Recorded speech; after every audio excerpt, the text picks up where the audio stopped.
बच्चों, कैसे हो? उम्मीद करती हूँ कि आप बहुत अच्छे होंगे और आपकी पढ़ाई भी बहुत अच्छे से हो रही होगी। तो आज यहाँ पर हम निपुण भारत अंकुर अभ्यास पुस्तिका के अंतर्गत विषय गणित कक्षा चौथी का हल करने वाले हैं बच्चों, जिसके अंतर्गत हम सप्ताह 3 को हल करने वाले हैं बच्चों, जो कि पुनरावृत्ति है। और पुनरावृत्ति के अंतर्गत मापन, लंबाई, वजन, धारिता, समय और एवं मुद्राएं की समझ विकसित है। तो सप्ताह 3 है बच्चों, दिवस 3 है। यहाँ पर क्रमांक है 13। मापन समझाया गया है, यहाँ पर मतलब लंबाई इस यूनिट के अंदर दिखाया गया है। तो पहला है बच्चों, आप अपनी हथेली की लंबाई अंगुली से माप कर लिखिए। तो हथेली को उंगली से नापेंगे तो कितना हो जाएगा? लगभग 3 अंगुली हमारी हथेली हो जाती है। दूसरा है, आपकी पुस्तक गणित का जादू की लंबाई एवं चौड़ाई का योग कितने बित्ते के बराबर है? तो बच्चों, लंबाई और चौड़ाई का लगभग योग अगर हम निकालते हैं तो 2 बित्ता लंबा और 1 बित्ता चौड़ा, तो ऐसे कुल मिला के लगभग 3 बित्ता हो जाता है। तीसरा है बच्चों, आपके घर से आपके मामा का घर लगभग कितने किलोमीटर दूर है? तो अंदाज लगाकर बताइए बच्चों। हमारे मामा का 10 किलोमीटर है, आप अपना बताइए। प्रश्न चौथा है, आपके विद्यालय से आपका घर कितनी दूरी पर है? अनुमान लगाकर बताइए। तो हमने यहाँ 1 किलोमीटर लिखा है बच्चों। यदि आपका जितना हो आप लिख सकते हो। अगला प्रश्न है, आपकी कक्षा में रखी मेज की चौड़ाई कितने सेंटीमीटर है? जो मेज है मतलब टेबल है, उसकी चौड़ाई कितने सेंटीमीटर है लिखना है। तो हमने लिखा है 60 सेंटीमीटर। आप चाहे तो अपने स्कूल की टेबल नाप कर भी उसे लिख सकते हो। प्रश्न पहला बच्चों, दिए गए चित्रों को उसके अनुमानित वजन के साथ मिलान कीजिए। यह है गणित की बुक, यह है 8 एप्पल और ये है बस और ये है गाय। तो यहाँ दिया है 700 किलोग्राम, यहाँ पर 300 ग्राम, ये 5000 किलोग्राम और यहाँ पर 1 किलोग्राम। तो सबसे भारी क्या है बच्चों? बस होती है, इसलिए हमने बस को तो सबसे पहले यहाँ पर 5000 किलोग्राम से मिला दिया। इसके बाद गाय का देख लेते हैं बच्चों। तो गाय इसमें 700 किलोग्राम की गाय हो जाएगी, ठीक है, क्योंकि गाय भी भारी होती है। अब बचे गणित की किताब और एप्पल। तो हमारे पास ऑप्शन बचे 300 ग्राम और 1 किलोग्राम। तो लगभग 1 किलोग्राम में 7-8 एप्पल आते हैं, इसलिए हम एप्पल को मिला देंगे 1 किलोग्राम से। और बुक छोटी बड़ी सभी प्रकार की होती है, इसलिए हमने छोटी बुक मानकर इसे 300 से मिला दिया है बच्चों, ठीक है। प्रश्न दूसरा है, ऐसी 2 वस्तुओं के नाम लिखे जिनका वजन आधा किलोग्राम से कम हो, मतलब आधा किलो से कम हो। तो जग और थाली 2 चीज हमने लिख ली यहाँ पर बच्चों। प्रश्न तीसरा है, ऐसी 2 वस्तुओं के नाम लिखे जिनका वजन आधा किलोग्राम से अधिक हो। आधा किलो से अधिक वजन की चीजें हमने लिखी है बाल्टी और बड़ा सा डिब्बा। आप चाहे तो और भी कुछ लिख सकते हो। चौथा है, नीचे दिए गए जीवों में से जिसका वजन सामान्यतः 1 किलोग्राम से अधिक होता हो, उसके सामने सही का निशान लगाओ।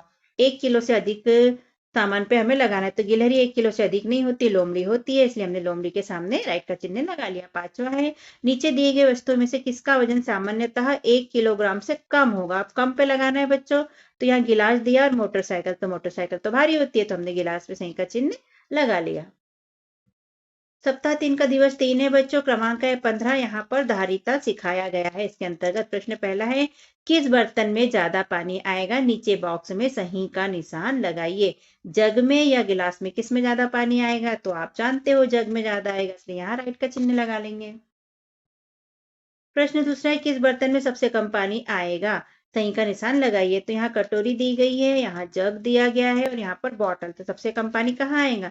कटोरी में, इसलिए राइट का चिन्ह लगा लेंगे। प्रश्न तीसरा है, पानी की एक टंकी 4 बाल्टी पानी से पूरी भर जाती है। 2 बाल्टी पानी से टंकी खालिस्तान पानी भर जाएगी। कितनी? 3/4 भरेगी, आधा भरेगी या चौथाई भरेगी? तो 4 बाल्टी से पूरी भर जाती है, तो 4 का आधा 2 होता है, मतलब आधी भरेगी। तो यहाँ पर लिख लेंगे हम आधा। ये वाला राइट है, आधा वाला, ठीक है। प्रश्न चौथा है, एक जग पानी से कितने कप भरे जा सकते हैं? अनुमान लगाकर लिखिए। अनुमान ही लगाना है बच्चों, क्योंकि जग भी छोटा बड़ा हो सकता है और कप भी छोटा बड़ा हो सकता है। हमारे अनुमान से लगभग 10 कप आएगा, तो हमने 10 लिख लिया। पांचवा है, दी गई 1 लीटर पानी की बोतल से बाल्टी भरने पर लगभग कितने लीटर पानी आएगा? अनुमान लगाकर लिखिए। तो अनुमान ही लगाएंगे, क्योंकि यहाँ भी बॉटल तो फिक्स रहेगी 1 लीटर, लेकिन बाल्टी छोटी बड़ी हो सकती है। तो हमने लिख दिया 10-12 लीटर पानी आएगा। सप्ताह 3 का दिवस 4 है बच्चों। क्रमांक है 16। यहाँ पर मापन मतलब समय का मापन बताया गया है। प्रश्न पहला है, यदि आपकी आयु 9 वर्ष है तथा आपकी बड़ी बहन की आयु आपसे 2 गुना है, तब आपकी बड़ी बहन कितनी आयु की होगी? तो हमने लिखा मेरी उम्र 9 वर्ष, बहन की 2 गुना ज्यादा, मतलब 9 गुना 2, तो ये 18 वर्ष होगी। हमारा उत्तर हो गया। प्रश्न दूसरा है, नीचे दिए गए एक वर्ष में आने वाली मुख्य त्योहारों को कैलेंडर माह के बढ़ते क्रम में जमाइए। तो हमारा कैलेंडर जनवरी से दिसंबर तक का होता है बच्चों। तो हल देख लेते हैं बच्चों। जनवरी में आता है 26 जनवरी गणतंत्र दिवस, इसके बाद योग दिवस आता है, उसके बाद 15 अगस्त आता है यानी स्वतंत्रता दिवस आता है, उसके बाद अक्टूबर में गांधी जयंती आती है 2 अक्टूबर को, और उसके बाद में राष्ट्रीय गणित दिवस आता है। तो इस तरह लिख लेंगे बच्चों, लिख लीजिएगा। प्रश्न तीसरा है, घड़ी के चित्र में कितना समय हुआ है। तो यहाँ देखिए बच्चों कितना हुआ है, 12 से थोड़ा सा अधिक काटा गया इधर 3 पे मतलब 5, 10, 15 मिनट। तो 12:15 घड़ी में हो गया है। चौथा प्रश्न है बच्चों, दिए गए माह के कैलेंडर में कितने सोमवार है। ये कैलेंडर दिया गया है बच्चों, इसमें कितने सोमवार है पूछा गया है। तो देखो सोमवार कौन सा है, ये वाला है। तो कितने हैं, 1, 2, 3, 4। तो हम लिख लेंगे 4 सोमवार। प्रश्न 5वां है, दिए गए माह के तीसरे सप्ताह के गुरुवार को कौन सा तारीख है। तो तीसरा सप्ताह कौन सा हो जाएगा, 1, 2, 3, ये वाला सप्ताह तीसरा हो जाएगा। इसमें गुरुवार को पूछा है, ये है गुरुवार। तो कौन सी तारीख है बच्चों, तो ये देखो ये कौन सी तारीख आ गई, ये 17 तारीख आ गई। हम लिख लेंगे 17 तारीख। अब यहाँ दिवस 5 है बच्चों, मापन और मुद्रा दी गई है। नीचे दी गई सारणी में वस्तुओं का मूल्य दिया गया है, दोनों वस्तुओं की कुल कीमत लिखे। तो यहाँ वस्तु का मूल्य दिया है और यहाँ कुल कीमत निकालकर हमें लिखना है। तो यहाँ पर देखिए बच्चों, बेट आता है 375 रुपए का और बॉल आता है 105 रुपए का। तो कुल कितना हो जाएगा, तो 375 में 105 को जोड़ लेंगे तो क्या आ जाएगा, 480 कुल रुपए। जोड़ के देख लेते हैं, ये 375 और ये 105, 5 दूनी 10 के 0 हासिल के, साथ में एक जोड़ा तो 8 और 3 और 1 4, 480 रुपए। दूसरा है, बैडमिंटन आता है 225 रुपए का और चिड़िया आती है 28 रुपए की। तो 225 धन 28 कर लेंगे बच्चों। तो दोनों को जोड़ने के बाद कितना हो जाएगा, 5 में 8 जोड़ेंगे 13 के 3 हासिल के 1 2 और 2 4 और 1 5 और 2 का 2 253 रुपए कुल हो जाएगा। प्रश्न दूसरा है, नीचे बने नोट और सिक्कों को मिलाकर कितनी राशि बनती है लिखना है। तो ये 500 का नोट है बच्चों, ये 200 का है, ये 50 का है, ये 5 का सिक्का है और ये 1 का सिक्का है। तो कुल मिला के कितना हो जाएगा, तो यह इसको जोड़ लेते हैं बच्चों। देखो 500, 200, 50, 5 और 1। तो यहाँ पर 5 में 1 जोड़ेंगे तो हो जाएगा 6, ये 5 का 5 आ जाएगा और 5 और 2 7 आ जाएगा। कितना हो गया, 756 रुपए। हमने लिख दिया 756 रुपए। प्रश्न तीसरा है, सुरेश एक स्टोर में सामान खरीदने गया, उसने स्टोर में सामग्री की कीमत देखी, वस्तु का नाम और यहाँ पर कीमत, खिलौना गाड़ी 112 रुपए की, पेंसिल 10 रुपए की, कॉपी 40 रुपए की और बॉल 105 रुपए की थी। सुरेश के पास 200 रुपए है, 200 रुपए में वह कौन कौन से सामान खरीद पाएगा। अब ये लिस्ट देखिए, अब इसमें से 200 रुपए में कितने सामान खरीद पाएगा। तो हमने लिखा खिलौना गाड़ी कितने की थी, 112 रुपए की, कॉपी थी 40 रुपए की और पेंसिल है 10 रुपए की। ये टोटल जोड़ने के बाद 165 हो जाता है। तो खिलौना गाड़ी, कॉपी और पेंसिल खरीद पाएगा जो कि 165 रुपए की हो जाएगी। प्रश्न चौथा है, हेमराज ने भोपाल से जबलपुर का रेल टिकट 172 रुपए में खरीदा, उसने 500 रुपए का नोट दिया, उसे कितने रुपए वापस मिलेंगे। टिकट 172 रुपए का था और 500 रुपए का नोट दिया, इसलिए 500 में से 172 को घटा देंगे बच्चों, ठीक है।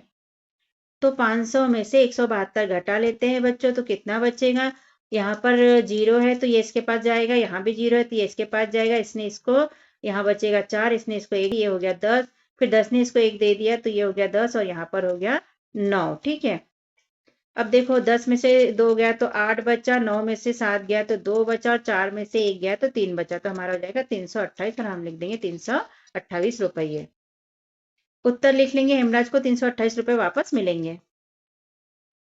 प्रश्न 5वां है, जोड़िए। तो यहाँ पर जोड़ना है बच्चों, यहाँ 54 में 40 को जोड़ना है तो 4 का 4 आ जाएगा, 5 4 9, तो ये 94 रुपए हो जाएंगे। ये बच्चों रुपए में लिखा है 36 और 23 और पैसे में लिखा है 50। तो इसको जोड़ेंगे तो पैसे के पैसे 50 आ जाएंगे और यहाँ 6 में 3 जोड़ेंगे तो 9 आ जाएगा, 3 में 2 जोड़ेंगे तो 5 आ जाएगा, 59 रुपए 50 पैसे टोटल हो जाएगा।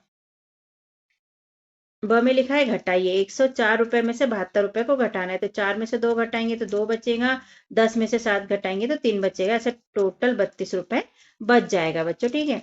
यहाँ पर देखो रुपये दिए 36 और 16 और पैसे दिए 50, तो 50 के 50 बच गए और 6 में से 6 गया तो 0 बच गया, 3 में से 1 गया तो 2 बचा, इस तरह 20 रुपए 50 पैसे बच जाएंगे। सप्ताह 3 का दिवस 6 बच्चों, क्रमांक है 8, मापन मुद्रा दी गई है। यहाँ पर प्रश्न पहला है, आपके गांव शहर से आपके नाना का घर कितनी दूरी पर है, अनुमान लगाकर लिखे। तो आपके नाना का घर कितनी दूरी पे है, यहाँ पर अनुमान लगा के लिखना है। हमने लिखा है 70 किलोमीटर। प्रश्न दूसरा है, आपके घर से आपका विद्यालय कितनी दूरी पर है, अनुमान लगाकर लिखे। हमारे घर से विद्यालय 800 मीटर की दूरी पर है, तो हमने लिख लिया। आप इसे अपने घर के अनुसार भी लिख सकते हैं बच्चों, या ये वाला भी लिख सकते हो। तीसरा प्रश्न है, ऐसी दो वस्तुओं के नाम लिखे जिनका वजन आधा किलोग्राम से अधिक हो। अधिक का लिखना है, तो लोहे की बाल्टी और गमला सीमेंट का हमने लिख लिया बच्चों। चौथा है, ऐसी दो वस्तुओं के नाम लिखे जिनका वजन आधा किलोग्राम से कम है। तो हम यहाँ पर मोबाइल और टिफिन लिख लेंगे बच्चों, ठीक है, जो आधा किलोग्राम से कम होते हैं। प्रश्न 5वां है, 1 लीटर से कम धारिता वाले 3 बर्तनों के नाम लिखे। तो यहाँ पर हम गिलास, कटोरी और छोटा लोटा ये सब लिख लेंगे बच्चों, जिनकी धारिता 1 लीटर से कम होता है। प्रश्न 6वां है, 5 लीटर से अधिक धारिता वाले 3 बर्तनों के नाम लिखो। तो हमने लिखा टंकी, बाल्टी, मटका। ये 5 लीटर से अधिक धारिता वाले बर्तन होते हैं, तो ये सब हम लिख लेंगे बच्चों। प्रश्न 7वां है, स्कूल प्रारंभ होने के समय को घड़ी में दर्शाइए। तो प्रश्न 7वां, स्कूल प्रारंभ होने के समय को घड़ी में दर्शाइए। तो हमारा स्कूल कितने बजे खुलता है बच्चों, 10 बजे, इसलिए हम घंटे का कांटा 10 पे रखेंगे और मिनट का कांटा 12 पे रखेंगे। इस तरह हम इसको दर्शा देंगे। आप भी दर्शाइए। प्रश्न 8वां है, किसी परिवार के सदस्यों को उसके सामने दी गई अनुमानित आयु से मिलान कीजिए। यहाँ पर क्रमांक दिया, सदस्य का नाम और यहाँ आयु। तो यहाँ पापा दिया है, मम्मी दिया और दादा दिया है, 63 दिया है और 40 दिया। तो हमारे दादाजी सबसे बड़े होते हैं, इसलिए इसमें जो ज्यादा साल लिखा होगा वो दादाजी को हो जाएगा। तो 63 सबसे बड़ा है, इसलिए हमने दादाजी को इससे मिला दिया। अब इन दोनों में से हम 40 बड़ा है, तो पापा हमारे बड़े होते हैं, इसलिए पापा का लिख दिया 40 और मम्मी का 36 से मिलान कर दिया। इस तरह कंप्लीट किया। आप भी कर लीजिए। प्रश्न 9 है, निम्नलिखित सामानों के लिए एक बिल बनाइए। दिए गए सामान की कीमत ज्ञात कर कुल कीमत लिखिए। तो यहाँ पर बिल बना है, सेल्फ सर्विस स्टोर का सामान दिया है, दर प्रति सामान और रुपये दिए गए हैं बच्चों। 5 पेंसिल यहाँ खरीदना है, तो दर प्रति सामान हो गया 10 रुपए। तो 5 पेंसिल कितनी की हो जाएगी, 10 गुणित 5 कर देंगे, तब ये हो जाएगी 50 की। तो हमने लिख लिया 50। 2 बिस्किट के पैकेट लेना है, 20 रुपए प्रति बिस्किट है, तो 20 2 पैकेट कितने के हो जाएंगे, तो 20 गुणित 2 कर देंगे, तो ये 40 रुपए के हो जाएंगे। तो हम लिख देंगे 40 रुपए। एक कॉपी मिलती है 40 रुपए की और एक ही खरीदना है, तो हमें 40 रुपए ये लिख दिए। अब इनको सबको जोड़ लेंगे। तो देखो इनको इनको जोड़ेंगे, तो जीरो में जीरो जोड़ा तो जीरो, 5 और 4 9, 9 और 4 13, तो ये 13 130 रुपए टोटल हो जाएंगे कुल कीमत। प्रश्न 10वां बच्चों, एक रेलगाड़ी भोपाल से सिवनी तक जाती है। रास्ते में वह नर्मदापुरम, बैतूल, छिंदवाड़ा स्टेशनों पर भी रुककर अलग अलग स्टेशनों से रेल टिकट की कीमतें एवं दूरी नीचे तालिका में दिखाई गई है। तो यहाँ भोपाल से दूरी दिखाई गई है किलोमीटर की, यहाँ स्टेशन, और यहाँ भोपाल से किराया। तो भोपाल से दूरी किलोमीटर से दिखाई गई है। यहाँ भोपाल से नर्मदापुरम, फिर बैतूल, छिंदवाड़ा और सिवनी दिखाया गया है, ठीक है। तो यहाँ भोपाल से नर्मदापुरम की दूरी 74 किलोमीटर है, फिर भोपाल से बैतूल की दूरी 199 किलोमीटर है, फिर भोपाल से छिंदवाड़ा की दूरी 337 किलोमीटर है और भोपाल से सिवनी की दूरी 402 किलोमीटर है। यहाँ किराया भी दिया गया है बच्चों, कितना कितना है। अब प्रश्न देख लेते हैं, उपरोक्त तालिका को समझकर प्रश्नों के उत्तर। तो प्रश्न पहला है बच्चों, नंबर का भोपाल से सिवनी तक का किराया कितना है। तो ये भोपाल है बच्चों और सिवनी ये है। तो यहाँ से किराया कितना है, तो 140 रुपए है, तो हम यहाँ पर लिख लेंगे 140 रुपये। तो यहाँ ब नंबर का है, नर्मदापुरम से छिंदवाड़ा तक की दूरी कितनी है। तो नर्मदापुरम ये है बच्चों और छिंदवाड़ा ये है, तो यहाँ से यहाँ की दूरी हमको निकालना है। तो छिंदवाड़ा कितना है भोपाल से, टोटल 337 किलोमीटर दिया गया है, ठीक है। लेकिन इससे यहाँ पर नर्मदापुरम से है, इसलिए यहाँ की भोपाल से नर्मदापुरम तक की दूरी मतलब 74 को घटा देंगे बच्चों हम, क्योंकि इतना नहीं जाना है। अब इसको घटाएंगे तो 7 में से 4 गया तो कितना बच जाएगा, 3 बच जाएगा। फिर 3 में से 7 नहीं जाता, तो इसने इससे कैरी किया तो 13 हो गया, 13 में से 7 गया तो कितना बचा, 6 बचा। और यहाँ 3 के पास कितना बचा था, 2 बचा था, तो ये 2 तो हमारा हो गया 263। तो हमने यहाँ पर लिख दिया 263 किलोमीटर। उत्तर लिख देंगे हम 263 किलोमीटर होगा। तो क्या निकल आया, नर्मदापुरम से छिंदवाड़ा की दूरी कितनी है, 263 किलोमीटर होगी, ठीक है। तो इस तरह यहाँ पर हमारा 1 से लेके 6 दिवस तक हुआ बच्चों कंप्लीट। और अगला सप्ताह देखते हैं हम अगले वीडियो में। तब तक के लिए आप चैनल को सब्सक्राइब कीजिए, वीडियो को लाइक कीजिए, शेयर कीजिए, कमेंट भी कीजिए बच्चों। ओके, मिलते हैं अगले वीडियो में। Bye bye. हमने अपने चैनल पर कक्षा चौथी के अंकुर अभ्यास पुस्तिका के सभी विषय के वीडियो बनाकर अपलोड किए हैं, जो आप हमारे चैनल पे जाके सब्सक्राइब करके देख सकते हैं। और कक्षा 5वीं की भी सारे विषय की 8 ग्रेड अभ्यास पुस्तिका के प्रश्नों को हमने हल करके यहाँ पर अपने चैनल पे अपलोड किए हैं, जिन्हें आप बच्चों चैनल पे सब्सक्राइब करके देख सकते हैं। तो आप हमारे चैनल को सब्सक्राइब कीजिए बच्चों, और वीडियो को लाइक कीजिए, शेयर कीजिए, जिससे कि हमें मोटिवेशन मिलते रहे और हम और वीडियो अपलोड कर सके। Okay, thank you. फिर मिलते हैं अगले वीडियो में। Bye bye.